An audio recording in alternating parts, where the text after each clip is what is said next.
మహాభారతంలో వాల్యూస్ లేవు. అది చెప్తున్నా కదా, ఇప్పుడు ద్రౌపదికి ఎవరిని తీసుకొచ్చినా అందరూ కలుసుకుని తీసుకోవాలి అనే ఆస్పెక్ట్ ఏదైతే ఉందో వచ్చిందో, అది మీరు ఇప్పుడు కాంటెంపరీ సొసైటీ చెప్పండి, కొడతారు పట్టుకున్నారు, రాళ్ళు పెట్టి కొడతారు ఎవరైనా చేస్తే. అలాగా మన మహాభారతం కాబట్టి మన క్వశ్చన్ చేయట్లేదు. అది ధర్మరాజు జోసంలో భార్య నమ్మేశాడు, ఇచ్చేసాడు. అది గుణమా? ఏంటి గుణమా? ఇచ్చిన మాట తప్పకూడదు. అర్జునుడిని ప్రేమించి వస్తే మదర్ ఎవరో చెప్పారని అందరికి అది గుణమా? ఏంటి గుణం దాంట్లో? అది స్టోరీ అంతే. మీరు మహాభారతంలోని ఉన్న గుణాలు యాజ్ ఇట్ ఈజ్ గా పాటిస్తే సొసైటీ కొలాప్స్ అయిపోతుంది అసలు. మహాభారతం మరువని చరితం, కౌరవ పాండవ కుట్రల నిలయం. పంచ పాండవులతో ఆ ద్రౌపది పడకనెక్కితే లేదా తప్పు. రావణ సూర్యుడు ఏమి చేసనని రాక్షసుడని చిత్రించితిరి.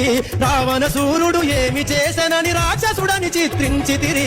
యుగాలు గడిచిన రావణ దేహం కాని పుల్లో కాల్చే సత్యం.